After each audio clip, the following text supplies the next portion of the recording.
Vamos lá então, gente. Boa noite. Estamos chegando à nossa última atração e eu gostaria de convidar Manuela Vilarinho para moderar a última apresentação. Manuela é fisioterapeuta da Seleção Brasileira de Escalada. Buenas noches. Me gustaría invitar Manuela Vilarinho, fisioterapeuta de la Selección Brasileña de Escalada, para moderar nuestra última apresentação. Manu. Boa noite a todos. Então, para encerrar nosso evento, teremos uma atividade corporal de tensibilidade e exercícios baseados em cadeias musculares, conduzida em espanhol pelo Willy Toro, do Chile, fundador da Kinesiologia no Chile, um importante espaço de atendimento e preparação de escaladores e outros esportistas. Gabi. Para finalizar nuestro evento, tendremos una actividad corporal, tensibilidad y ejercicios basados en cadenas musculares, conducida en español por Willy Toro, de Chile, fundador de KINUP. Kinesiología en Chile, importante espacio de atendimiento y preparación de escaladores y otros deportistas. Buena presentación para ti. Muchas gracias, Gabriela. Muchas gracias, Manuela. Bueno, primero que todo, gracias otra vez por darme la oportunidad de hablar por segunda vez en la jornada. Voy a compartir pantalla porque al igual que antes va a ser una presentación. En su momento con Gabriela hablamos de hacer una actividad donde fuéramos a realizar ejercicio, pero por el tema del tiempo opté por hacerlo un poco más útil y hice varios videos que los ordené en función de cada cadena muscular que vamos a conversar hoy día, y también poder darle tiempo a entregarle a ustedes las bases de cada ejercicio, porque dentro de todo entregar una actividad corporal con harto ejercicio y sin fundamento probablemente no va a llegar a ser consolidado y poder ser utilizado después por ustedes. Así que, dicho eso, el tema a tratar ahora es el de tensibilidad y ejercicios basados en las cadenas musculares. Como les dije antes, este es un concepto que se ha estado aplicando mucho, ahora está un poco más de moda, que es ver el cuerpo como un sistema mucho más allá que huesos unidos desde una articulación, y que el movimiento osteokinemático, que es lo que está sucediendo entre un segmento y otro, tomando como punto de referencia el hueso como estructura a analizar, podría estar quedándose corto a la hora de estudiar patrones de movimiento mucho más complejos como los que podemos encontrar en el deporte, y que en la escalada es súper visual identificar este tipo de movimientos. Entonces, primero lo que me interesa es hablar sobre la evidencia y las bases que están detrás de este tipo de trabajo, para luego poder mostrarle a usted un conjunto de videos que van a ir graficando el trabajo sobre cada una de estas cadenas de forma progresiva, con sus respectivos trabajos de movilidad, sus respectivos trabajos de manejo de tejido blando, y finalmente ejercicios que van desde algo muy básico a algo un poco más complejo, para que puedan tener una guía. Dicho eso, partir un poco con lo que dijo Aristóteles hace muchísimo tiempo, donde abre el debate de si qué es más importante, hablar sobre las partes o hablar sobre el todo. Porque nosotros podríamos considerar, como se hizo durante mucho tiempo, ver el cuerpo como distintas piezas que yo las junto a un modelo, y ese modelo va a funcionar exclusivamente por las características que cada parte le vaya entregando, pero sin referirse a que cada parte entre sí podría estar intercomunicada y podría entregarle información tanto positiva como negativa que podría condicionar el actuar de la integridad del cuerpo, no solo lo que esté pasando en esa región local. Entonces él propone que el todo es más que la suma de sus partes. Eso quiere decir que incluso yo sumando cada una de estas partes no voy a ser capaz de igualar la acción del todo, porque el todo va a estar respondiendo no solamente en función de la estructura, sino que va a estar respondiendo en función de lo que el entorno le esté entregando para lo que lo va a estimular, ¿bien? Entonces las propiedades de un sistema no pueden ser determinadas o explicadas únicamente por las características de sus componentes. Ni siquiera entendiendo a cabalidad cómo funciona cada tejido de nuestro cuerpo, vamos a poder entender el por qué nuestro cuerpo es capaz de hacer todo lo que puede hacer, porque siempre va un poco más allá que lo que cada parte aporta. es la complejidad de este sistema como un todo lo que va a determinar el comportamiento de cada parte. O sea, cómo nuestro sistema interactúa va a definir la calidad de nuestros movimientos, por ejemplo. Por eso todos nos movemos distintos. Si las partes determinaran el comportamiento del todo, todos nosotros deberíamos ser capaces de hacer exactamente lo mismo, porque todos tenemos básicamente las mismas partes, sino que lo que nos hace diferente entre nosotros, y por eso es importante este concepto de individualización del deportista o del alumno, es porque nuestro sistema, incluso nuestro sistema nervioso, va a determinar a cabalidad cómo cada uno de nosotros vamos a responder en función del entorno y la acción que queramos realizar. ¿Bien? Entonces aquí llegamos a ver dos teorías que están dando vuelta hace mucho tiempo, una un poco más antigua que la otra. La primera teoría sería la teoría mecánica. La teoría mecánica está basada en el reduccionismo. Entonces yo voy a tomar algo, lo voy a romper en muchas partes y voy a estudiar cada parte para entenderla al 100%. Esto no está malo, es súper bueno, porque también es bueno saber cómo funciona cada parte, saber qué podría aportar. Mientras que el otro lado, la parte integral, lo que hace es tomar esta información, tomar la información que entrega el reduccionismo, integrarlo a su sistema, pero entender que ese estudio analítico no me va a poder dar la respuesta a las capacidades que yo como ser humano puedo realizar. Entonces, eso habla de una vista mucho más expansionista, de analizar un movimiento o una lesión, no solamente desde el punto de vista de la estructura que está alterada, sino que tomar eso como un indicador, pero ir a buscar todo mucho más allá. Esto también es un poco lo que habíamos hablado en la mañana, de ir a buscar las respuestas un poco más proximal, que solamente quedarnos en los hallazgos o los eslabones dañados que están a distal. Lo importante es que la teoría integral, y aquí lo quiero dejar súper subrayado, la teoría integral no descarta lo importante de la teoría mecánica, lo incluye. A diferencia de la teoría mecánica, que sí es negacionista sobre lo que podría decir la teoría integral. Ahora, dicho eso, vamos a hablar sobre tensegridad. La tensegridad es un concepto que viene desde la arquitectura, súper antiguo. Ahí el diseñador Fuller, en 1940, propone este término a partir de la unión del concepto de integridad tensional, dejando de lado la compresión continua. Esto en arquitectura se lleva a, por ejemplo, un edificio o una torre de ladrillos, donde podemos ver que la estabilidad de la torre va a estar determinada por el contacto que exista entre ladrillos, o sea, la fuerza compresiva va a ser lo que va a dar la estabilidad estructural de ese edificio o de esa torre. Bien. Por otro lado, se puede ver que se empezaron a realizar ciertas obras arquitectónicas donde estos elementos sólidos no estaban comunicados entre sí por fuerzas compresivas, sino que estaban comunicados a través de una red de cables de alta tensión, por ejemplo, que al final entre ellos se comunicaban, o sea, comunicaban los segmentos sólidos y eso al final terminaba dando la estabilidad estructural. Más adelante les voy a mostrar un ejemplo, pero los domos geodésicos, estos grandes domos que uno pueden ver, son arquitectura tensegriles, donde es el elemento tensil el que determina la estructura más allá que el elemento sólido. ¿Bien? Entonces, como dice acá, la tensegridad apunta a estructuras que se caracterizan por mantener su integridad y función a través de un sistema de presión continua y compresión discontinua. Bien, eso lo quiero llevar inmediato al cuerpo.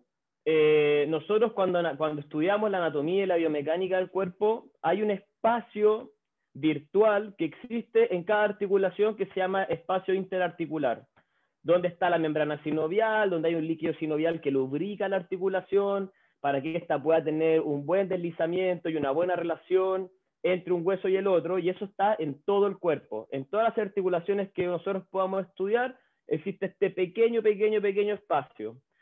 Este espacio, cuando desaparece por A, B o C y un hueso entra en contacto con el otro, podemos encontrar lesiones de menisco en lo que es la rodilla, lesiones de labrum en la cadera y el hombro, lesiones de cartílago en casi todas las articulaciones, lo que llama un poco la atención, porque si nosotros consideramos que nuestro cuerpo disipa la carga o disipa las fuerzas compresivas desde el sistema trabecular de los huesos largos, eso no debería pasar, no debería estar considerado tejidos que se rompan cuando esta energía vaya a comunicar hueso con hueso.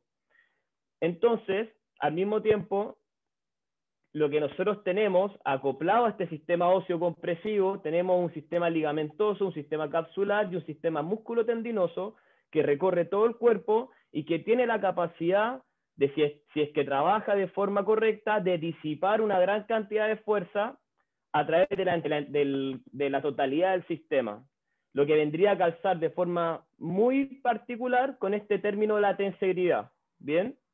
Entonces, cuando yo llevo la tensegridad a la biología o al cuerpo humano, ya empiezo a ponerle el término biotensegridad. La biotensegridad básicamente se basa en la capacidad celular de, primero, adaptarse a una deformación mecánica. O sea, nuestra célula en sí, desde la célula, incluso el cuerpo, en función de una fuerza externa que entra al sistema, tiene la capacidad de reorganizarse y adaptarse a ese estímulo externo. Este estímulo en nivel celular va a generar el fenómeno de mecanotransducción. O sea, nosotros por este movimiento del tejido conectivo, del tejido elástico, somos capaces de estimular ciertas respuestas bioquímicas que van a ser utilizadas para que nuestro cuerpo aprenda, se adapte y supere un problema con el medio o alguna tarea que quiere realizar. Esto le va a permitir, esta capacidad de adaptarse y esta comunicación por el entorno a través de esta membrana, es lo que va a permitir que la célula logre adaptarse y finalmente sobreviva al desafío o al obstáculo que la vida le puso adelante. ¿Bien? Entonces, estos son comportamientos biológicos que vendrían a caer de lleno con los beneficios de un sistema elástico que vendría a ser el principal disipador de fuerza y herramienta de adaptación del sistema con el entorno. Aquí vemos los conceptos claves de un modelo de tensegridad que primero debe presentar un comportamiento elástico. Nuestro sistema músculo-tendinoso y ligamentoso tiene ese comportamiento, cada tejido en su justa medida o en su medida personal, pero tiene la capacidad de una respuesta elástica. Al ser elástico es deformable, es decir, que tiene la capacidad de adaptarse, de cambiar sus longitudes en algunas regiones, algunas acortarlas, en otras alargarlas, y de esa manera poder generar un gesto motor adecuado. Debe ser capaz de transmitir la fuerza mecánica. O sea, nosotros necesitamos poder saltar de un cajón, por ejemplo, o soltarnos de un boulder, y no caer al piso y quedar desintegrados por la fuerza de gravedad. Nosotros ya sabemos que la cantidad de nuestro peso se multiplica muchísimas veces solamente con un pequeño salto. Imaginemos la cantidad de fuerza que debe absorber el cuerpo cuando caemos de 4,5 metros o de 3,5 metros. Debe ser capaz de poder disipar esa fuerza, y eso también lo puede hacer nuestro sistema músculo-tendinoso. Y finalmente, nosotros no queremos quedar siempre en una posición final, sino que va a estar determinada por algún gesto, sino que nosotros vamos a querer siempre volver a nuestra posición natural, que nos va a permitir poder realizar un nuevo gesto motor o una nueva actividad por consecuencia de esta restauración de la forma. ¿Bien? Aquí a la derecha tenemos un modelo, un mueble, que básicamente nos permite ver que uno puede construir cosas con elementos sólidos y que sin que estos estén en contacto entre sí, y que solamente un sistema de tensión sea el encargado de poder mantener esta figura, le permita poder soportar una carga externa como sería la kettlebell que ven acá en la imagen. Ahora, en cuanto a la biotensegridad como la arquitectura de la vida humana, aquí nosotros tenemos distintos modelos donde se busca representar el cuerpo a través de elementos sólidos y un sistema elástico que va a demostrar un poco cómo la variación de tensión de una pequeña región va a repercutir en lo que pueda estar pasando en el otro lado. Por ejemplo, el de la pelvis, qué lástima, se lo tengo en la consulta, habría sido bueno tenerlo acá, pero el de la pelvis, cuando uno la tiene en la mano y uno empieza a jugar con las espinas ilíacas, que serían estos puntitos que están acá adelante, uno puede ver cómo al comprimir o al estirar una zona, el sacro, que estaría representado por la vertical, va a jugar hacia la anteversión o la retroversión, lo que nos estaría dando un modelo bastante acertado a lo que pasa en nuestro cuerpo cuando tenemos una persona con una lordosis aumentada, y podemos ver cómo su espina ilíaca al responder hacia esta posición de la pelvis también tienden a alejarse un poco, lo que aumenta las fuerzas compresivas en lo que es la sacroiliaca, que podría después desarrollar, si es que en el tiempo el cuerpo no es capaz de adaptarse a esta nueva conformación postural, podría traer como resultante la sacroileitis, por ejemplo. Entonces, volviendo ahora un poco a lo que dice acá el texto, la biotenseiría busca explicar la mecánica del movimiento considerando el sistema musculoesquelético y el sistema fásico. O sea, el movimiento no va a estar solamente así, enfocado en lo que esté pasando entre segmentos, me refiero a lo que esté pasando en relación a la tibia con el fémur o a la ulna con el húmero, sino que a lo que esté pasando de forma activa en el sistema muscular, dónde están las zonas de exceso de tono, dónde se está desordenando este movimiento, o si el movimiento está saliendo perfectamente bien, también puede ser una posibilidad. Lo otro importante es que no solamente se refiere a la capacidad de una estructura biológica para sobrevivir o adaptarse, sino que también le permitir moverse y explorar. Eso es lo otro bueno.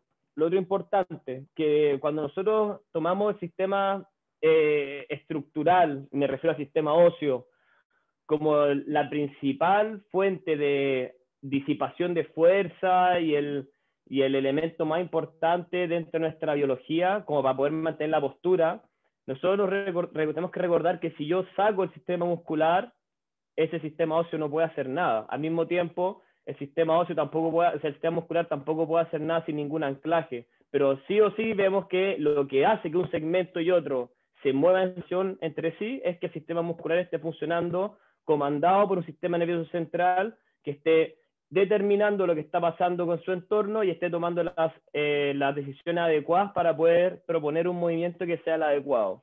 Entonces, hay 3 puntos clave a analizar. Siempre hacer la movilidad. ¿Y por qué la movilidad? Porque si yo entiendo el global del cuerpo como un sistema que responde como un todo, e identifico ciertas alteraciones de movilidad en algún punto en particular, por ejemplo en el hombro, debo tener claro que esa falta de movilidad va a estar repercutiendo no solamente ahí, sino que probablemente lo voy a ver en mi cadera contraria, en mi rodilla, en mi zona lumbar, incluso en el exceso de movimiento del lado contrario. Al mismo tiempo, la estabilidad. Si yo tengo alteración de la estabilidad y soy una persona que ante una leve cambio del tipo de superficie o del ángulo de superficie no soy capaz de estabilizarme, lo que va a generar eso es que ciertas regiones tengan que volverse hipertónicas, volver el cuerpo más rígido en busca de tener menor movilidad. ¿Y eso es por qué? Porque ciertas regiones no cumplen con los requisitos de estabilidad necesarios. Y finalmente, con la función. Si yo tengo un cuerpo que, dentro de todo, en base a ciertas herramientas, lo configuré para poder realizar alguna tarea en particular, puede que la función que yo voy a obtener sea la indicada. Ahora, si yo por ejemplo, llego del trabajo sin haber estado en movimiento durante 8 horas y quiero realizar una escalada y no he hecho ningún movimiento arriba de los brazos y no hago un trabajo preparatorio, entendiendo que estas zonas que están con exceso de tono por estar así todo el rato, no la intervengo. Cuando quiera levantar los brazos es posible que sienta exceso de fuerza, exceso de trabajo acá, o puede ser que sienta alguna molestia. Puede ser que sienta que esta falta de movimiento me genera movimiento exagerado en la columna. Entonces, al final, dentro de todo, cuando uno se basa en la biotensegridad o en la tensegridad como eje de intervención o de trabajo sobre una persona, tiene que tratar de poder ver, no desde una lupa chica, sino que de un lente lo más grande posible, ver cómo está la movilidad de forma general, ver cómo está la estabilidad de forma general y ver cómo está la función que puede realizar la persona, y compararla con lo que yo espero como asesor de movimiento, espero poder ver. ¿Bien?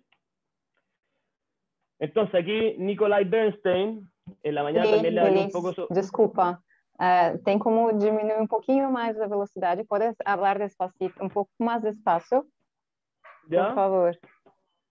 Sí. Gracias.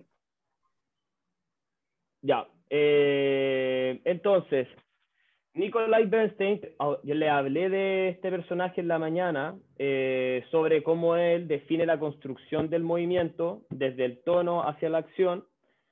Él dice, y cito, que el movimiento es más económico y por lo tanto más eficiente cuando el organismo utiliza más fuerzas externas para su rendimiento y suma menos trabajo muscular activo. ¿Qué quiere decir esto? Nosotros tenemos que recordar que tenemos un sistema elástico que quiere acumular energía elástica cuando nos movemos. Si nosotros tenemos un movimiento eficiente, probablemente vamos a estar utilizando esta energía que se almacena con cada movimiento a nuestro favor. Eso es lo que está buscando Bernstein de escribir con esta cita, de entender que si nosotros utilizamos, igual que en el judo, si yo uso la fuerza que viene desde afuera, la almaceno y después la proyecto hacia otro elemento, probablemente ese movimiento va a ser mucho más económico versus escalar a esa misma persona, dejar el momentum en cero y tener que yo realizar todo el movimiento para poder proyectar a ese sujeto hacia algún lugar. ¿Bien? Y caemos sobre este mismo esquema que les había mostrado en la mañana, donde los niveles de construcción de Bernstein cumplen desde la perspectiva dinámica ecológica. Una perspectiva ecológica se basa en el supuesto de la reciprocidad, o sea, la comunicación que existe entre, en este caso, un animal y su entorno. Entonces nosotros tenemos que tener claro que nosotros, seres humanos, durante nuestro día nos vamos a ir moviendo a través de distintos entornos y cada entorno va a estimular distintas respuestas sobre nuestro cuerpo, que va a tener siempre el objetivo principal de nosotros poder interactuar con ese entorno. Por lo tanto, cada entorno va a tener ciertos requisitos que yo tengo que ir identificando y ver si es que me sirven o no me sirven para la siguiente tarea que yo voy a realizar durante el día. Entonces, por eso les mencionaba el caso de tener una persona, quizás todo el día está sentada y al final del día va a ir a entrenar. Yo tengo, por muy poquito de tiempo que yo tenga para realizar ese entrenamiento, yo tengo que realizar una intervención de contextualización sobre ese sujeto, hacer un manejo del tono muscular con el fin de poder poner en contexto, valga la redundancia, el cuerpo de esa persona para lo que le voy a pedir, que en este caso va a ser escalar, o sea, que pueda levantar los brazos sin tener que mover todo el cuerpo para poder hacerlo, o que si va a hacer una flexión de cara y llevar la rodilla al pecho, lo puede hacer sin que la columna se le vaya una inversión de forma prematura. Entonces, un enfoque del sistema dinámico para el movimiento se basa en conceptos matemáticos de dinámicas no lineales. O sea, nosotros no nos movemos para adelante ni para atrás, sino que somos un comportamiento totalmente no lineal que va a ser variable. Y esto se va a estar entendido como estados emergentes producidos por procesos autoorganizadores. O sea, yo, en función de la información que me vaya entregando el medio, las distintas problemáticas que vayan apareciendo durante mi entrenamiento, mi cerebro y mi cuerpo y la totalidad de mi sistema va a tener que generar nuevas organizaciones del sistema para poder responder a estos factores emergentes que van a ir apareciendo. Entonces, en cuanto a la construcción jerárquica del movimiento, como lo vimos en el esquema, el primer nivel va a ser el tono. El tono establece la comunicación que existe entre el sistema neural y va a preparar el aparato motor para responder de forma adecuada. O sea, cuando nosotros nos levantamos de la cama, ese estado de tono que nosotros tengamos va a ser nuestro tono expresado en el cuerpo. Con eso yo voy a poder ver si es que ese tono es pro qué actividad, si estoy con los hombros muy hacia adelante, si me levanté y tengo la espalda muy generadamente extendida, si tengo las rodillas de inmediato en posición en valgo, por ejemplo, y si esto está condicionado por un aumento de tensión en alguna región, yo podría eventualmente, con alguna estrategia, modular eso y ponerlo a mi conveniencia para la actividad que yo quiera realizar, como por ejemplo salir a correr, hacer barra en la casa, lo que sea. una vez que yo tengo entiendo ese tono y lo he intervenido, como lo dijimos al principio, me voy a poner, en la mañana, voy a trabajar sobre la comunicación inter e intramuscular, o sea, cómo se comunica mi músculo dentro de sí mismo y cómo se comunica ese músculo con sus pares. O sea, voy a empezar ojalá, realizar trabajos de activación sobre musculatura target que tengan una tarea en común, como por ejemplo, podríamos hablar sobre extensores de cadera, como enfocándonos en la cadena posterior. Podríamos ver sobre trabajo sobre empuje en el plano frontal, que tendría que ver la sinergia que existe entre el glúteo, lo oblicuo, el cuadrado lumbar y el tensor de la fascia. Podría trabajar sobre sinergia específica, incluso a nivel de los brazos, con el fin de después buscar en la parte gruesa del entrenamiento movimientos más complejos. Una vez que yo tengo estas sinergias ya activadas, puedo empezar a interactuar con el espacio, o sea, puedo empezar a hacer acciones más demandantes que estén condicionadas por el medio. O sea, el movimiento tiene que tener un propósito y el propósito se lo da al espacio. Yo no puedo determinar el tipo de movimiento si no sé dónde lo voy a realizar. Entonces sería como preparar un trabajo pensado en un desplome de 45 y después voy al entorno y tengo solamente una placa aplomada. Todo lo que hice antes probablemente no va a ser coherente con lo que al final el medio me entregó. Y finalmente la acción sería ya llevar a cabo una gestión de todo lo que se preparó para realizar ya la tarea que vamos a hacer, que en este caso va a ser llevado hacia la escalada. En cuanto a la biotensegridad de las cadenas musculares, teniendo claro que la tensegridad toma como principal factor el sistema tensil, la teoría de un sistema interconectado desde la base hasta el cráneo y desde los miembros inferiores hasta los miembros superiores, conectado a través de sistemas musculares o eslabones musculares, sería súper cuerdo hacerlo encajar con la tensegridad, viendo el cuerpo como un sistema de biotensegridad. Entonces, ante cualquier desafío motor, un enfoque aislado al fortalecimiento de un eslabón muscular es muy simplista para abordar movimientos complejos. O sea, por ejemplo, si yo estoy pensando en hacer simplemente una tracción, una dominada, si yo pienso que la dominada no me sale bien porque probablemente, no sé, no tengo una buena estabilidad de la zona media y realizo un movimiento de vaivén con la pelvis, y creo que eso es lo que me tiene, y busco mejorar eso a través de un trabajo de bíceps local, probablemente no voy a tener la solución a eso y me va a seguir costando lo mismo hacer la barra, porque mi problema no estaba en mi bíceps más débil, estaba en que mi sistema estaba inestable. Y claro, yo pensando en que en vez de hacerme más estable, voy a hacerme más fuerte en los músculos que yo creo que son el motor principal. Nossa segunda-feira agora é o dia do índio. Então, a gente fez questão de trazer esse conteúdo. Francisco, pode deixar seu microfone, obrigada. Bem. Ya. ¿Ahí?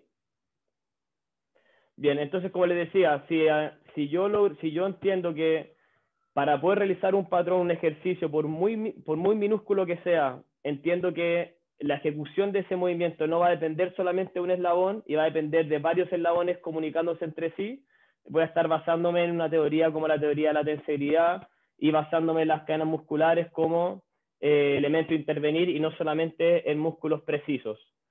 Entonces, ante este nuevo paradigma emergente, las cadenas musculares largas podrían actuar de manera similar a las sinergias musculares organizadas, proporcionando información neuromotora sensorial y que están unidas anatómicamente a través de una envoltura miofacial viscoelástica de los tejidos blandos.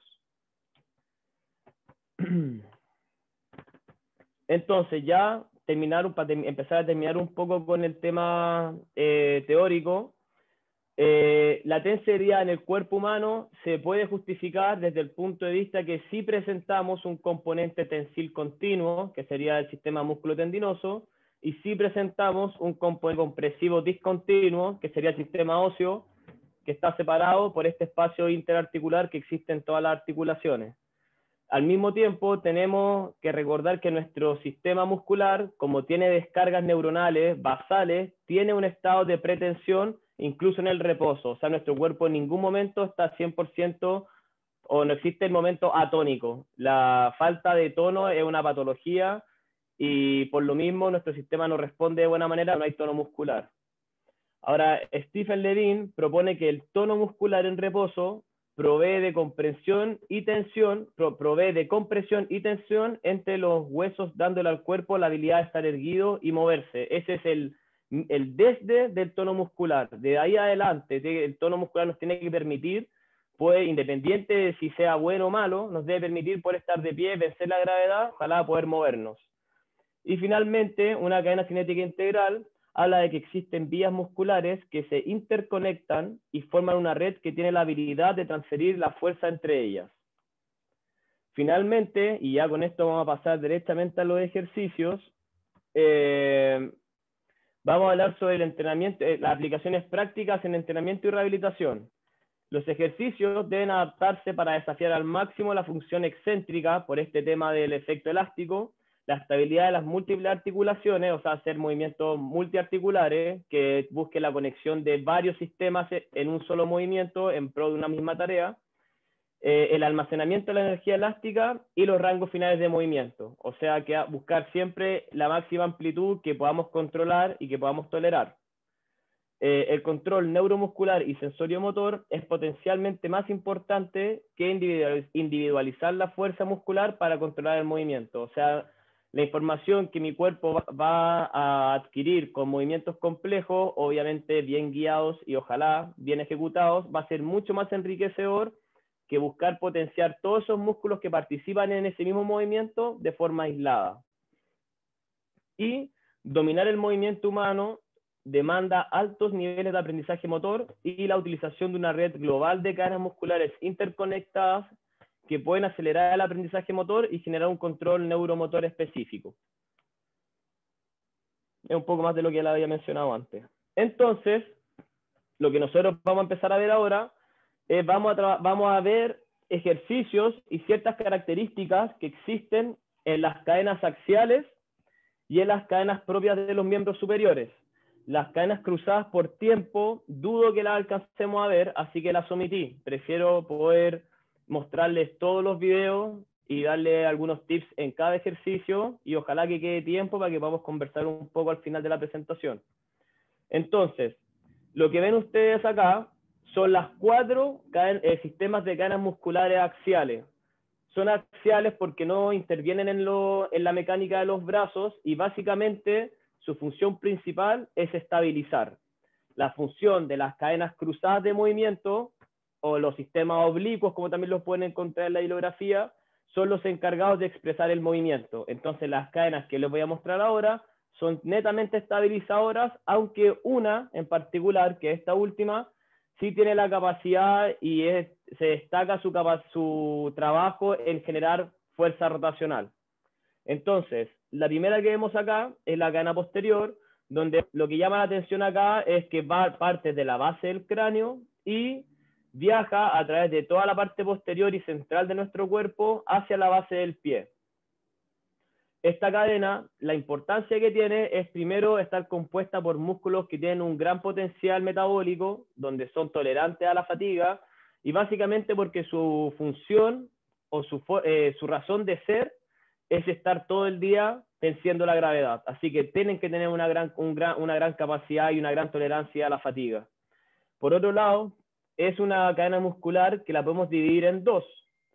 Una parte, o la parte superior, va desde la base del cráneo y viaja hacia la parte posterior de los platillos tibiales, mientras que la segunda porción va de los cóndilos femorales hacia la base del pie. Este entrecruzamiento que se genera acá es súper importante para el trabajo de estabilidad y de apoyo a la estructura articular de la rodilla, o sea, el ligamento cruzado anterior, que es el que más se destaca, obviamente aporta a todos, pero su aporte sobre el ligamento cruzado posterior es fundamental. Nosotros ya sabemos que el isquiotibial es el cisto activo del ligamento cruzado anterior y evita la traslación de la tibia hacia adelante y por lo tanto tener un isquiotibial que funcione de manera adecuada es un factor protector para lesiones de rodilla.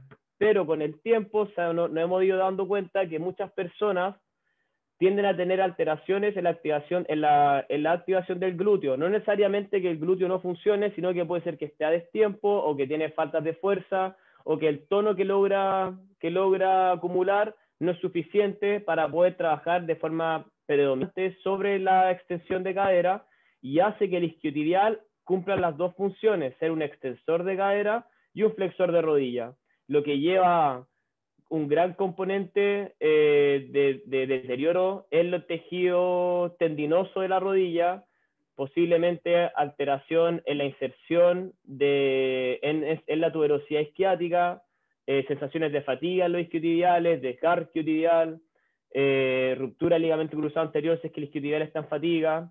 Entonces, tener claro la importancia de la salud de nuestras cadenas puede ser muy importante. Y básicamente un problema que se empiece a acumular en esta zona probablemente va a tener respuestas acá, donde generalmente uno puede ver zonas lumbares muy rígidas o con poco movimiento, o unos erectores espinales bastante hipertrofiados que nos empiezan a dar la respuesta de que algún eslabón de esta cadena puede que no esté funcionando bien. Por otro lado, tenemos la cadena anterior. La cadena anterior básicamente está compuesta por músculos que son muy reactivos, que son muy rápidos. Es una cadena que su función principal es respuestas rápidas para poder proteger los órganos nobles, o sea, esa típica reacción de flexión que uno tiene cuando se asusta está dada por esta cadena, desde la flexión de tronco, o sea, flexión de cuello, flexión de tronco, flexión de cadera. Todo tiene que ser muy rápido para poder proteger los órganos. Entonces son músculos que se caracterizan por su alta cantidad de fibras rápidas. Luego vamos a tener la cadena lateral, que es la que se preocupa de darnos la estabilidad unilateral cuando el otro pie está en fases de vuelo, ya sea corriendo o caminando, o en cualquier desplazamiento. Y también tiene que ver, es importante que vean que llega hasta la base del cráneo. Entonces nosotros podríamos tener, si nosotros tenemos algún problema a nivel de tensor de la fascia lata, por ejemplo, acá, dolores acá o dolores acá, yo fácilmente podría encontrar dolores en la musculatura como el estrato anterior, podría encontrar aumento de tono en la musculatura cervical por lo mismo, porque el aumento de tensión de una zona va a generar respuestas globales en todo el sistema de esa cadena y probablemente de las otras cadenas también. Y la cadena espiral, que es la que viene a tratar de interactuar sobre los tres planos. Si se fijan, aquí tenemos súper marcado el plano sagital, el plano frontal y el plano transversal.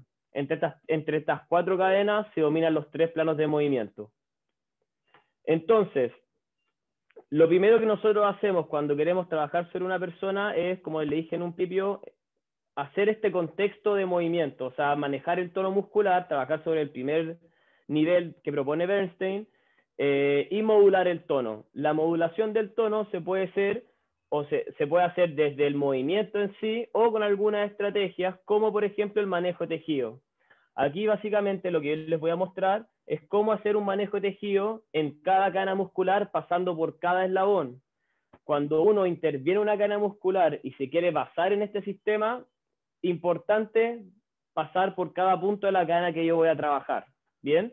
Entonces, por ejemplo, aquí tenemos el manejo de tejido blando propio de la cadena posterior, donde se ubica desde la musculatura occipital, pasamos hacia los erectores espinales, luego nos vamos hacia la musculatura isquiotibial, hacia la musculatura del tríceps sural y finalmente hacia el tibial posterior, que también va a formar parte de esta cadena.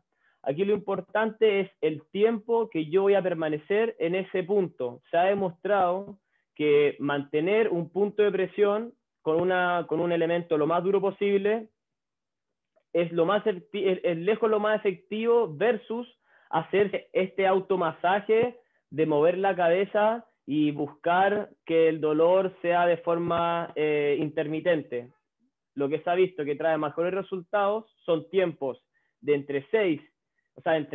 entre 1 y 2 minutos de trigger point.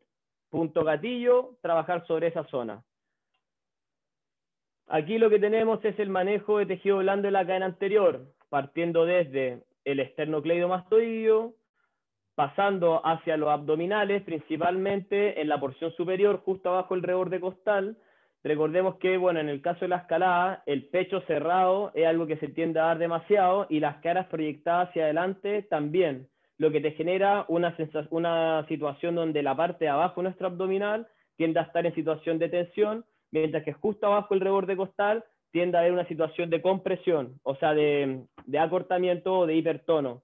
Por lo tanto, va a ser importante trabajar sobre esa zona, principalmente porque la musculatura que se relaciona con la parrilla costal, cuando está en estados de tono no deseados, va a limitar la expansión torácica porque el sistema dinámico está muy tenso. Entonces, musculatura como el recto abdominal, como los serratos, incluso como el esternocleido, si están muy tónicos, o el pectoral, yo voy a limitar mi capacidad de expansión torácica. Y si limito mi capacidad de expansión torácica, la capacidad de oxígeno que yo voy a poder ingresar durante la actividad va a ser menor. Y ya sabemos que a falta de oxígeno, el rendimiento también va a disminuir.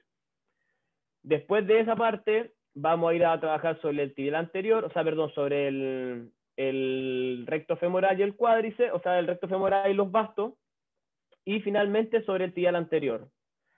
Tibial anterior también es importante tenerlo consciente porque no siempre se le da mucho trabajo a esta zona, y pensémoslo claro, el músculo que nos levanta el tobillo, o sea, que nos levanta el pie y hace la dorsiflexión de tobillo y nos prepara para el siguiente paso, es el tibial anterior, y muy pocas veces se interviene, y muchas veces durante nuestra vida nosotros empezamos a acumular una gran cantidad de 15 de tobillo, que es la articulación dentro de todo que más se lesiona, y cada proceso genera que los fibulares se empiecen a responder con un aumento de tensión, y eso al final, como son músculo opuesto al tibial anterior, van a empezar a generar cierta inhibición recíproca sobre ese músculo. Entonces, trabajar sobre el tibial anterior, trabajar sobre el tibial posterior, es importante para poder tener un tobillo que tenga un contexto de tensión mucho más balanceado. Después de eso vamos a la cadena lateral, donde vamos a hacer lo mismo, partir de la musculatura de los escalenos, la musculatura de base de cráneo, escaleno, sistema oblicuo, ahí la pelota va justo entre medio de las costillas y el reborde de la pelvis, justo en la cresta ilíaca, y lo importante ahí es buscar, uno puede girar hacia adelante y hacia atrás hasta sentir una línea muy característica de tensión que tiende a ser más incómoda con la inspiración. Cuando encontramos esa sensación, estamos en el punto que queremos trabajar. Evitar por todos lados sentir un dolor específico en una zona como de tipo duro, porque podríamos estar apoyándonos sobre las costillas flotantes y después quedar con alguna sensación de malestar por la técnica realizada. Después trabajar sobre la región glútea, desde lo que sea glúteo medio, glúteo menor, glúteo mayor, tensor de la fascia lata, que es el que está acá, y finalmente volver a terminar con los fibulares. Lo último, que tiene que ver con el manejo de tejido blando de la cadena espiral, tiene que ver primero con el serrato anterior, serrato músculo importante para todo lo que es el control de la escápula y también la movilidad torácica, sistema oblicuo otra vez, tensor de la fascia lata, los fibulares, después nos vamos hacia el tibial anterior, fibulares, isquiotibiales, erectores espinales. Esto ya tiene que ver con los romboides y otra vez la musculatura cervical. ¿Y eso por qué? Porque va recorriendo toda esta línea. Y después esto se da la vuelta por acá adentro, va por atrás y sube hasta la base del cráneo. Como si fuera una conexión entre esta cadena y esta cadena. Una vez hecho nuestro manejo de tejido blando, nosotros vamos a ir a trabajar sobre movilidad. O sea, ya bajamos el tono, aprovechemos este nuevo tono y démosle un contexto trabajando en función de los rangos articulares que yo voy a necesitar para la tarea. Lo que ven acá son ejemplos. Puede ser que encuentren una gran cantidad de movimientos que les puedan servir para la cadena posterior.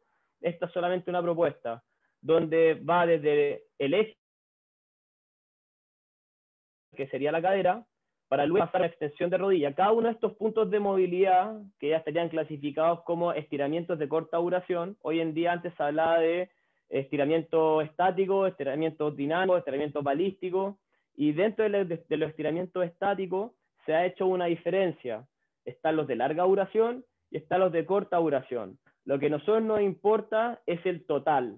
se ha demostrado que después de los 60 segundos acumulados de trabajo de tensión sobre un músculo específico, podríamos ver una disminución de la capacidad de transmitir fuerza en deportistas de alto rendimiento. Esto quiere decir que quizás para todos los demás mortales como nosotros, puede ser que hacer flexibilidad más de 60 segundos al inicio sea algo casi que imperceptible y que no nos va a exponer a la lesión porque no vamos a estar trabajando sobre magnitudes gigantes de fuerza. Pero apareció ahora o se empezó a trabajar sobre una nueva clasificación del estiramiento y en vez de hablar sobre estiramientos pasivos, se habla sobre estiramientos pasivos de larga duración y de corta duración, que no son más de 3 a 5 segundos, que son los que se recomienda utilizar previo a la actividad física, porque no hay una gran pérdida de tensión en el sistema tendinoso, que por lo tanto no veríamos ese como desmedro o pérdida en el trabajo o la transmisión de fuerza en nuestro sistema tendinoso. Entonces, de 3 a 5 segundos, llevar la rodilla al pecho, siempre mantener los hombros pegados al piso para concentrar el trabajo acá. Si yo tengo el cuerpo relajado cuando hago este tipo de movimientos, probablemente voy a empezar a girarme y estos giros va a hacer que mi superficie con el piso obviamente se va a alterar y a menor superficie aumenta la tensión muscular porque se empiezan a activar vías estabilizadoras.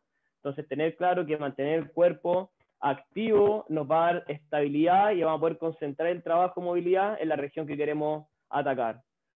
Luego de esto tenemos un trabajo de inhibición recíproca, que este es el AKE, o Active Knee Extension, como lo dice su nombre, donde buscamos que la activación del cuádriceps genere le mande señales al cerebro para que genere una disminución de descarga sobre los componentes de la cadena posterior y de esa manera yo pueda tener ganancias de rango de movimiento por la modulación del tono de esta cadena. Y finalmente, una un poco más demandante que ya involucra la totalidad del cuerpo y también involucra con el miembro superior. En cuanto a la cadena anterior, básicamente buscar la tensión desde la base del pie hasta la base del cuello. Ya vimos que la cadena anterior partía acá y terminaba en el dorso del pie. Entonces, considerar todos estas pequeñas conexiones me van a permitir poder tomar esta cadena y darle tensión y por lo tanto una modulación del tono, porque el músculo también se modula en función de la tensión que nosotros le podamos aplicar. Combinar siempre con respiración en los momentos de mayor tensión para poder incluir también la deformación de la parrilla costal y que la musculatura relacionada con las costillas también modulen el tono. Y finalmente una que involucre los brazos, no porque los brazos tengan que ver con la cadena anterior, sino que por la misma razón de que al levantar los brazos yo voy a tomar estas costillas y las voy a abrir desde la tensión muscular. Después tenemos la de la cadena lateral, aquí en 4 apoyos, tratar de, el pie de allá se mantiene alineado con la cadera y es este pie el que va a cruzar hacia, en este caso, el lado izquierdo, lo mismo los brazos, y lo que quiere la cadera es ir hacia atrás y hacia el lado.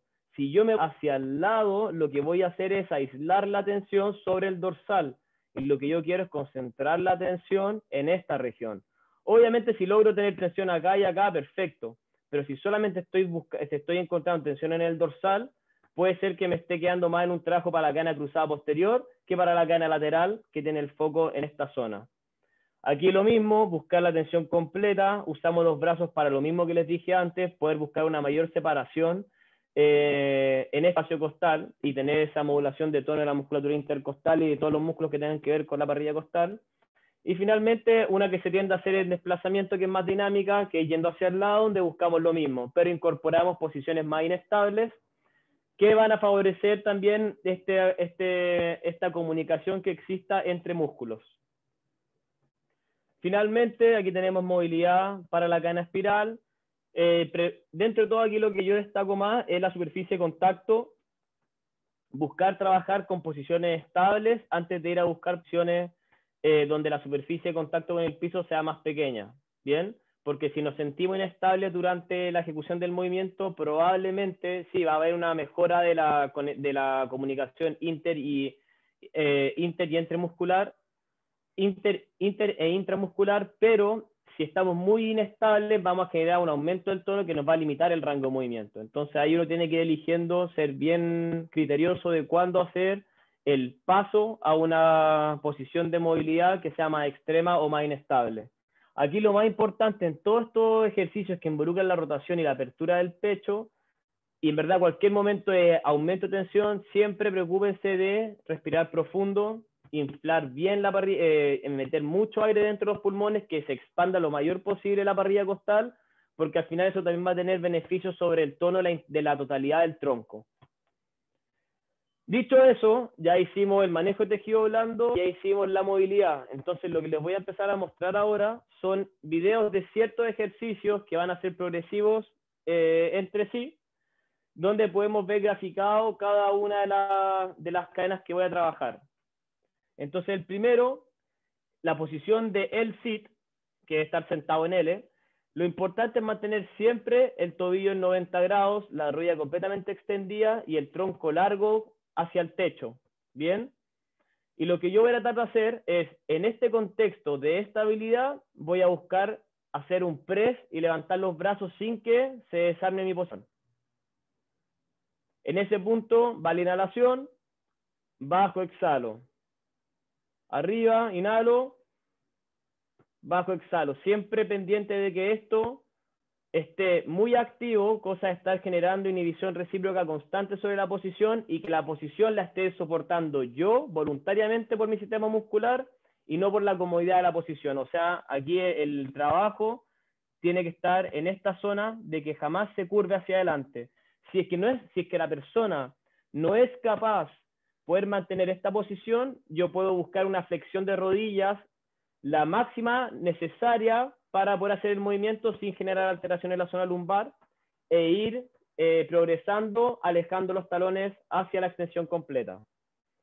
Con esta, cuando uno ya tiene este ejercicio ya más dominado, lo que podemos hacer es pasar al roll con un L-sit.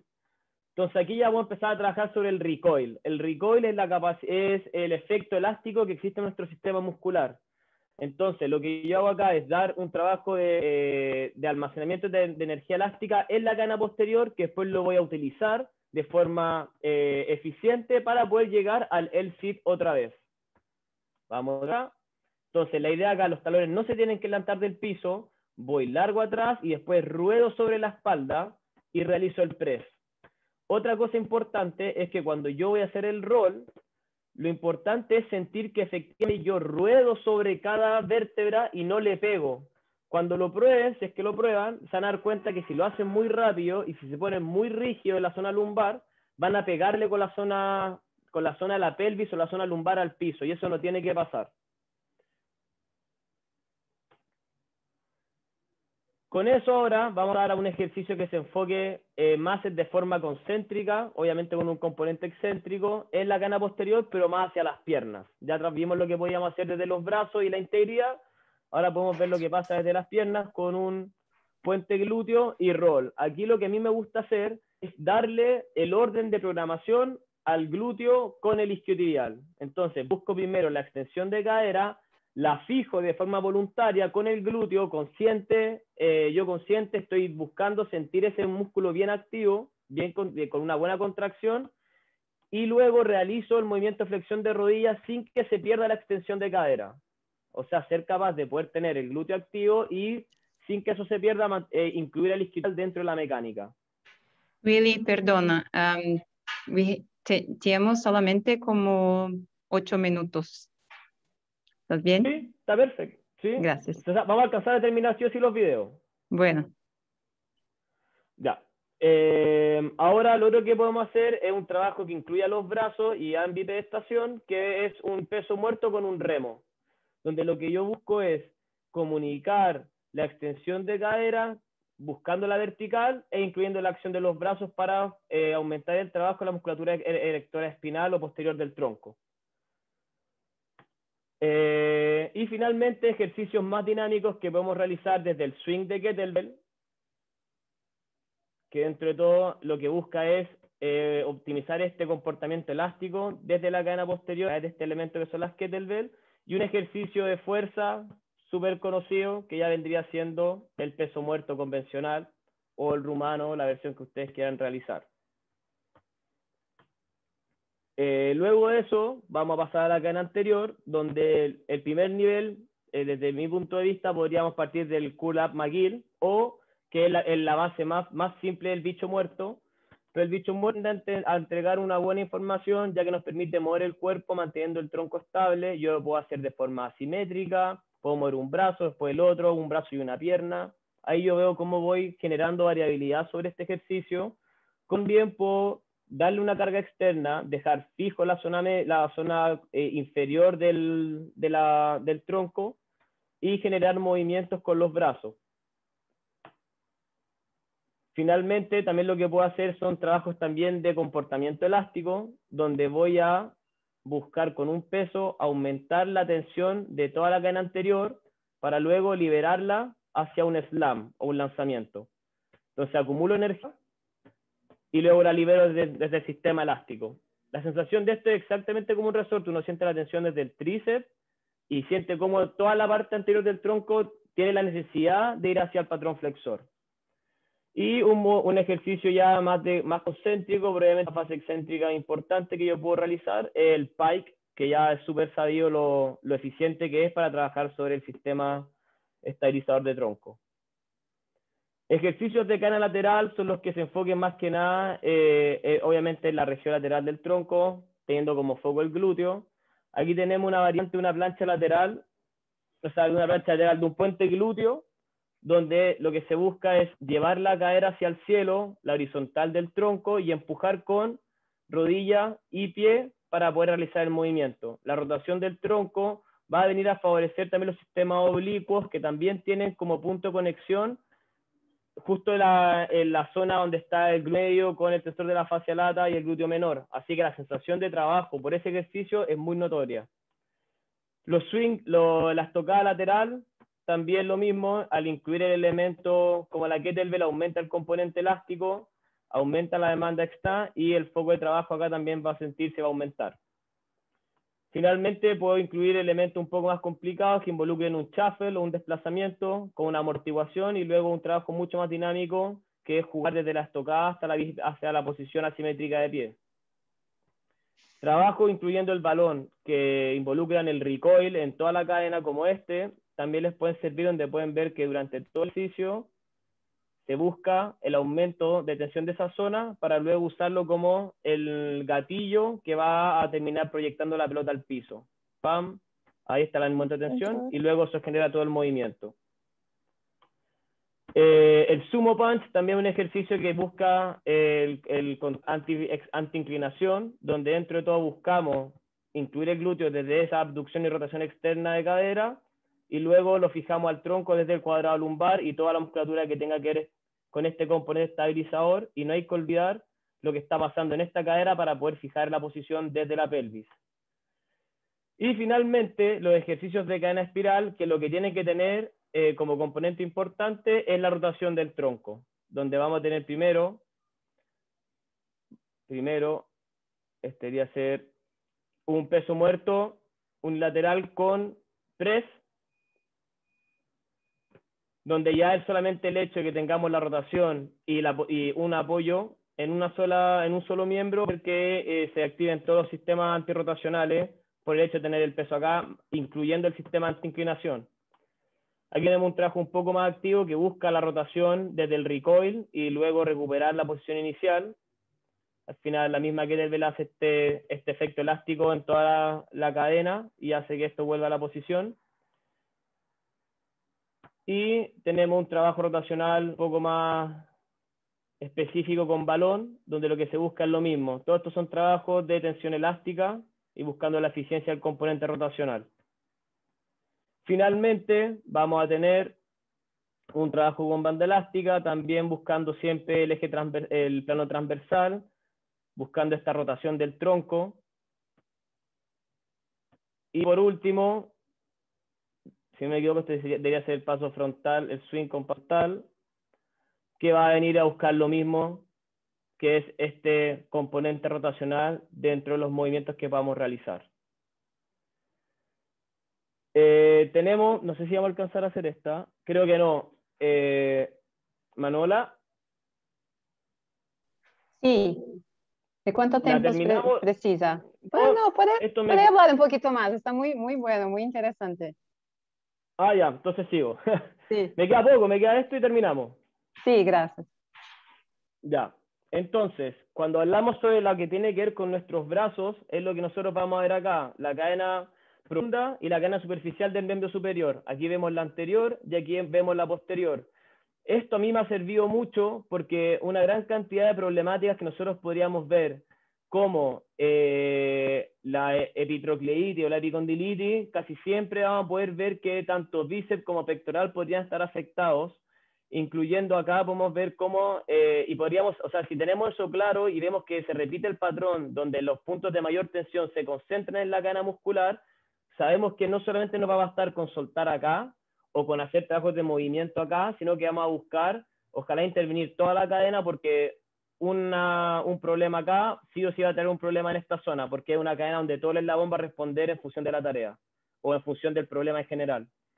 Entonces, aquí pongo al lado un poco las características, donde la cadena anterior, profunda y superficial, van a venir a cumplir la función estabilizadora desde el pecho hasta el pulgar. Desde el pecho hasta el pulgar. O sea, incluso soltar la zona tenar cuando tengo problemas de pectoral o de bíceps también debería ser parte de la rutina, por así decirlo. Va a controlar la posición del brazo en su amplio rango de movimiento por anterior y por posterior al tronco. Lo que pasa es que nosotros en el desarrollo de pasar de estar gateando a estar de pie, el dorsal ancho, uno creería que es de la cadena posterior, pero viene de adelante hacia atrás. Y eso solamente ese cambio de posiciones por pasar a estar de pie. Pero en el momento de su desarrollo está por delante. Entonces está incluido de la cadena anterior de brazos, por muy confuso que pueda parecer. La cadena posterior, por su lado, provee de estabilidad desde el dorso de la mano hasta la región posterior de hombro, que sería todos los estabilizadores, manguito rotador, trapecio, etc. Vamos a pasar de lleno al tiro a los ejercicios. Entonces, cuando yo voy a hacer un manejo de tejido blando enfocado en problemáticas que yo podría tener en esta región, debiese pasar desde el pectoral, cerrato anterior, redondo, flexores de los dedos y zona tenar. Importé pasar por esos 4 puntos cuando voy a trabajar sobre alguna problemática que yo pudiese pensar que estaba involucrada en la línea anterior, ya sea profunda o superficial de los brazos. Cuando voy a ver la línea posterior, voy a hacer un trabajo sobre los redondos, los romboides, los redondos, el tríceps, zona hipotenar, que siempre queda tirada, nadie la pesca o nadie la considera, y uno que es súper importante y que yo lo uso mucho, es el del elevador de la escápula y del trapecio superior. Este músculo cuando lo encontramos, y duele mucho, mucho, mucho, uno siente irradiación hacia la cara, hacia la cabeza, se le va hacia el hombro. Casi siempre este punto termina siendo, demostrando el signo concordante de casi todos los malestares de hombro. Entonces tiende a estar demasiado tónico.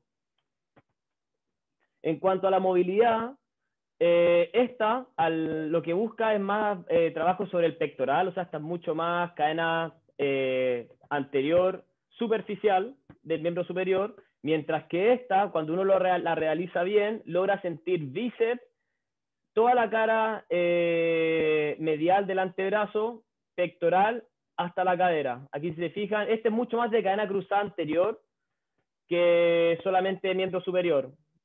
Pero yo siempre que hago incluyo la cadera porque la cadera me da más tensión facial y al final termina siendo mucho mejor el bíceps, que dentro de todo el que tiende a ser el eje de tensión en este movimiento. Y aquí tenemos el mismo que les puse antes para la cadena lateral, pero obviamente el foco de no es ir hacia atrás y hacia el lado, sino que ir derechamente hacia el lado para buscar la tensión del dorsal. Para la cadena posterior profunda tenemos que básicamente va a buscar lo que sea deltoides posterior, romboides, trapecio.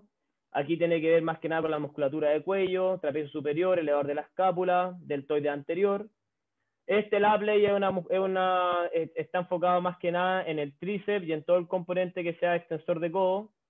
Y finalmente, uno que va apuntando al tríceps directamente y tiene también relación con movilidad de barriga costal, de en verdad columna torácica, que también es súper útil antes de iniciar una sesión de entrenamiento. Ejercicios que les puedan servir. Obviamente vamos a partir otra vez desde el L-sit, que yo encuentro una posición de inicio de trabajo cuando vamos a trabajar considerando las cadenas musculares como el eje de intervención, donde lo que yo voy a hacer es buscar un roll, conecto mi tronco, la línea posterior, y luego hago un curl y un press. Esto vendría siendo un trabajo de cadena anterior profunda y superficial del miembro superior. El curl y el press. Otro que voy a buscar es un recoil de cadena posterior, de cadena anterior y posterior del miembro superior. Este al final incluye a los dos, no se queda solamente con uno. Ahí tenemos el recoil de la línea posterior, pero ahí después tenemos la potenciación y el recoil de la línea anterior, y el press es lo que marca al final el eje del trabajo, que vendría siendo sobre la cadena anterior del miembro superior, específicamente la profunda. Luego aquí tenemos un press con el paso, luego el paso nos da el recoil sobre la cadena anterior y luego un momento isométrico, isotónico del bíceps que luego pasa a un press. Lo que busco es reclutar desde el recoil la mayor cantidad de eslabones dentro de la cadena anterior y luego la transforma en un movimiento de empuje. Ya estamos terminando. Un poco más de trabajo de cadena anterior, donde aquí vamos a incluir elemento elástico, donde voy a buscar una compresión, por así decirlo, de todo el elemento pectoral ahí que hago como eje de trabajo. Se siente muy fuerte este trabajo en el pectoral. Aquí tenemos uno que va más orientado hacia la mecánica de marcha, donde también buscamos enfatizar patrones de marcha, ponemos carga externa y al final vamos a potenciar los trabajos de las cadenas anteriores de los brazos, que sería más que nada el balanceo del brazo durante la caminata. Y finalmente, si no me equivoco, serían patrones de lanzamiento, donde el foco se encuentra en la cadena anterior por el empuje que se realiza al final. Luego de eso vamos a pasar ya, todavía me queda, la última que son de lanzamiento, son más de potencia, que podría ser el step con el push, pop, que se ve más concéntrico, mientras que aquí tenemos ya uno que tiene que ver más con los lanzamientos, que básicamente es pasar este mismo gesto hacia un trabajo de aceleración. Pop, ¿qué sería eso? Acumulo energía con la rotación y la libero. Me quedan 2 diapositivas y ya estamos. Para lo que es la cadena posterior, aquí este ejercicio lo vengo utilizando, es un circuito que vengo haciendo hace ya 4 o 5 años, que nunca me ha traído problemas, siempre me es el trabajo que yo quiero, no lo cambio porque entro todo como un trabajo de activación, siempre no estoy buscando una adaptación más allá que despertar mi sistema. Y lo que es un circuito que involucra los nados, a partir, que será el nado frontal. Nosotros tenemos que recordar que según el ángulo del brazo vamos a estar activando distintas porciones del trapecio y romboide. El trapecio y romboide es el principal estabilizador escapular, mucho más allá que cualquier trabajo en manguito rotador. Y con el manguito rotador depende de la estabilidad escapular, tiene mucho sentido partir por aquí primero que ir a hacer trabajos de manguito rotador específico por alguna lesión en particular. Y finalmente un trabajo de elevación de brazos, tratando de buscar la rotación externa todo el rato, que los antebrazos se mantengan siempre entre sí. Cuando ustedes lo realicen, probablemente les va a pasar esto, que se le van a abrir los codos. Lo que ustedes tienen que hacer es buscar la rotación externa para incluir todo el componente del manguito rotador durante el ejercicio y ojalá mantener puro el plano sagital. Me quedan 2 diapositivas y terminamos. Aquí vamos a tener un press. Y aquí lo que buscamos es cargar tríceps y todo el componente posterior del miembro superior, incluyendo la musculatura más cubital, que serían los ulnarizadores o inclinadores de muñeca. Al mismo tiempo vamos a tener una conexión directa con el dorsal. Siempre va a ser bueno tener esa comunicación entre cadena anterior y posterior. Aquí vamos a tener un trabajo que va a estar más enfocado en el lanzamiento, con eje de trabajo sobre el tríceps o los extensores de codo, en verdad. Lo que vaya a muñeca o lo que vaya hacia el hombro. ¿Qué me voy a cargar? Aquí tenemos el mismo ejemplo que vimos antes para la marcha hacia el balanceo hacia adelante, pero ahora hacia atrás. Lo que buscamos es incluir la musculatura posterior del tronco durante la caminata o los patrones de marcha. Y finalmente, última diapositiva, y les pido perdón por lo que me alargué, me pasé 10 minutitos, espero que no sea molestia para nadie. Aquí tenemos un trabajo donde involucramos las dos acciones, tanto en la parte más superior de la línea posterior de brazos, como en la más esta sería mucho más superficial y una más profunda, de forma bilateral. Aquí tenemos un remo, que básicamente es lo que... Ahí el foco del trabajo del remo no está en el dorsal. Yo no quiero sentir el dorsal acá, lo que yo quiero sentir es el hombro desplazarse hacia atrás y generar una rotación de tronco, más que llevar el codo lo más atrás que pueda. Entonces el foco y la instrucción en este ejercicio es hacer el remo desde el hombro, tratar de buscar la rotación del hombro. Y lo último, un recoil de lana posterior durante la marcha, con la mancuerna. Va al paso, va al paso, va al paso. Y ahí está. Buscamos esa sensación de norte, almacenamos la energía y la liberamos. A eso se refería también de que los modelos de tensegridad uno tiene que buscar el mayor rango de movimiento posible, que sea tolerable, controlable y que no me traiga efectos adversos posteriores del entrenamiento o de la sesión. Listo. He terminado.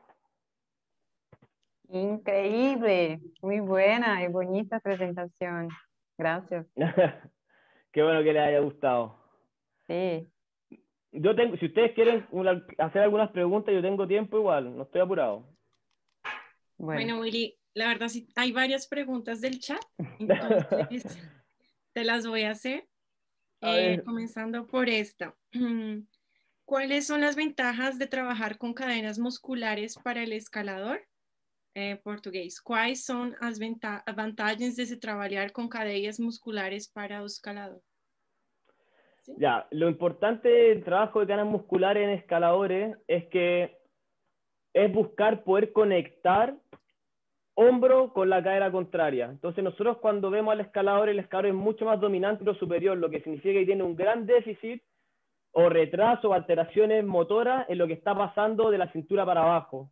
Hacer un trabajo basado en cadenas musculares me va a permitir poder conectar hombro con cadera, buscar una eficiencia mecánica en movimientos como, por ejemplo, ir a hacer un paso largo, ir a buscar una pesa muy lejos. Si yo logro conectar ese alcance con la extensión de la cadera contraria, que sería un patrón cruzado, voy a acercar la pelvis al plafón y voy a poder llegar un poco más lejos. Si yo no soy capaz de hacer esa conexión de hombro con cadera, la cadera me va a caer en flexión. Por lo tanto, yo voy a acortar mi alcance y voy a tener que buscar hacer más fuerza con la mano contraria para poder llegar más lejos, probablemente con más descontrol. Entonces, si te fijas, yo al considerar el cuerpo como un todo e integrar ciertas zonas en la cadera, me va a permitir optimizar ciertos movimientos por muy minúsculos que sean. Certo. Então, o importante é conectar o ombro com a cadeia contrária.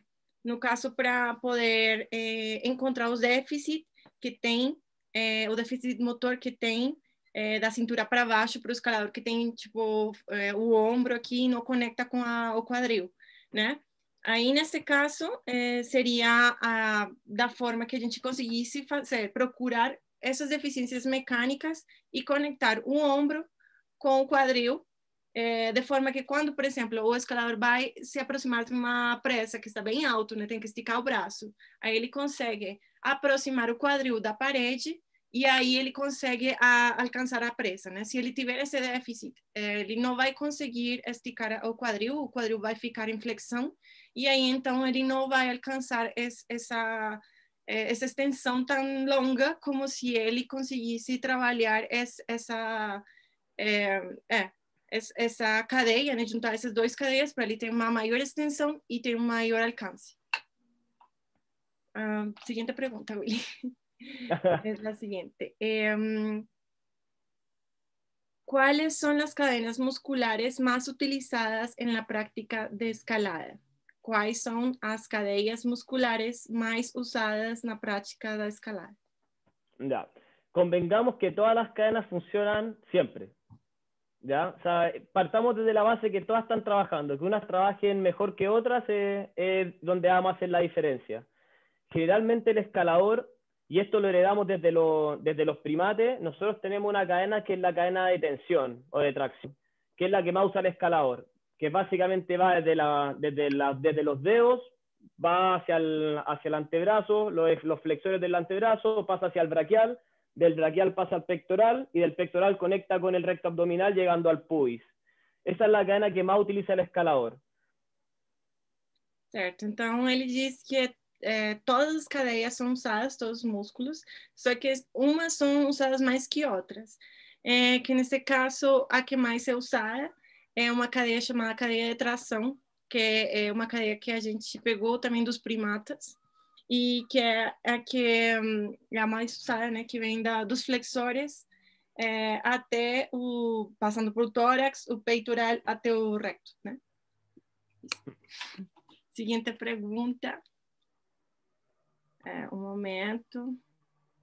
Dice, ¿los recursos de liberación miofacial pueden ser usados como recursos de disminución de la fatiga para continuar con la sesión del entrenamiento?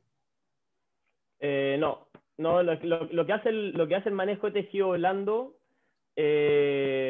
más que, ojo, hablar de liberación miofacial es un término que ya quedó atrás. Ya se sabe que la fascia puede liberar porque no tiene la capacidad, nosotros no tenemos la capacidad de imprimir la suficiente presión para generar esta liberación del tejido. Lo que uno hace es un manejo de tejido blando que se enfoca más en una respuesta neuromuscular más que una respuesta estructural. Eso es como desde la definición de la técnica. Y es mucho más que nada para poder contextualizar, no tiene la capacidad de atrasar la fatiga, a menos que lo veamos del punto de vista de que si yo mejoro la eficiencia de mis movimientos al inicio de la sesión, el manejo de tejido blando, la movilidad y la activación, si eso me trae como resultado más eficiencia, yo voy a alejarme un paso más atrás de la fatiga. La fatiga más que nada es por una mala utilización de recursos ou um tempo prolongado de trabalho. Certo. Então, diz que assim, o primeiro que temos que saber é que o termo liberação miofacial já não é mais usado, porque sabemos que não temos como aplicar força suficiente para liberar a fáscia. Então, o que fazemos é fazer umas pressões que vão ter um efeito neurológico nos músculos, né? E não liberar a fáscia, né? Mas que isto não atrasa a fadiga, mas que podemos usar, o que a fadiga é uma má utilização dos recursos. Então, o que a gente pode fazer com isto é aplicar os pressões, né, que seria um manejo do tecido brando, junto com outras coisas para melhorar a eficiência, de forma que a gente retrace essa fadiga, mas não evitar a fadiga, não. Listo. Seguinte pergunta. Eu acho que essa é a última. Tá? Aí. Certo. Sorry.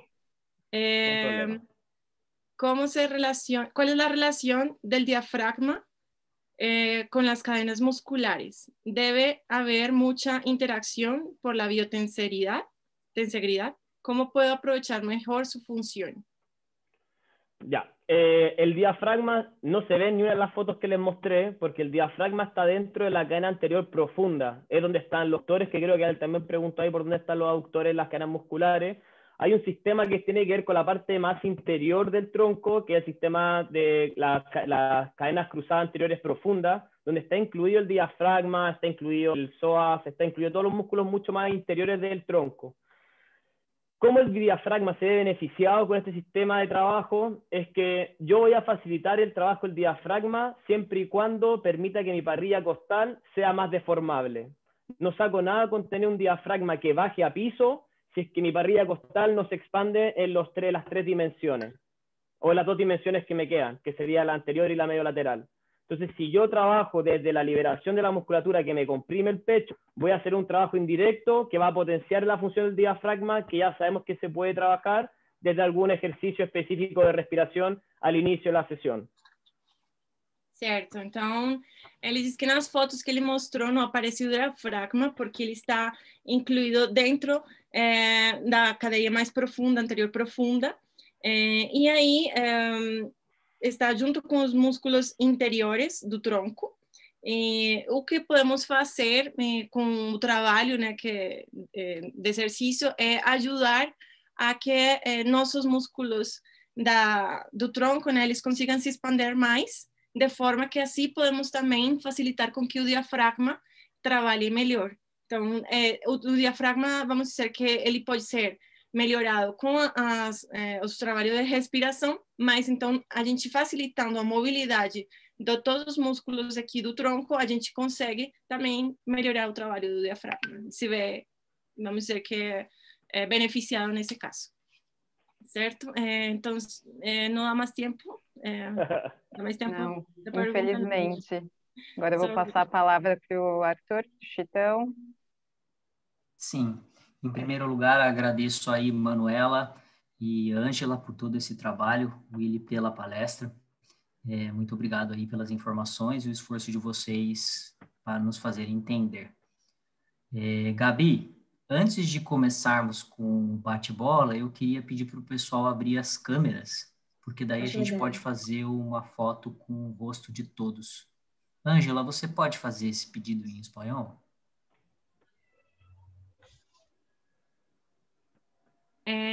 Personas, todos por favor, abran, pongan las cámaras para que podamos tomar una foto. Eso, muchas gracias.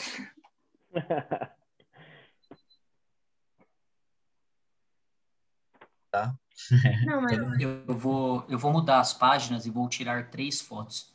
O pessoal só vai precisar de um tempinho aí, tá? Segura, por favor. Ângela? Manda ver, Chitão. Segura o sorriso.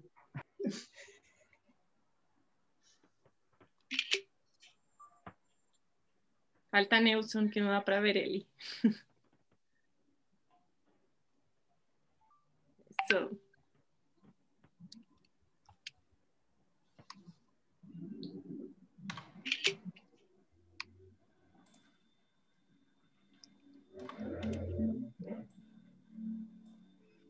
Perfeito. Tirei foto de 3 páginas de participantes e espero que todos tenham aparecido nelas. É sempre complexo porque quando alguém fala, a ordem da tela pode mudar. Também estou tirando foto, então aí depois a gente pode trocar as fotos. Perfeito. Em primeiro lugar, eu gostaria de pedir uma salva de palmas a todos os palestrantes, a todos os organizadores e a todos vocês que estão aqui presentes até essa hora.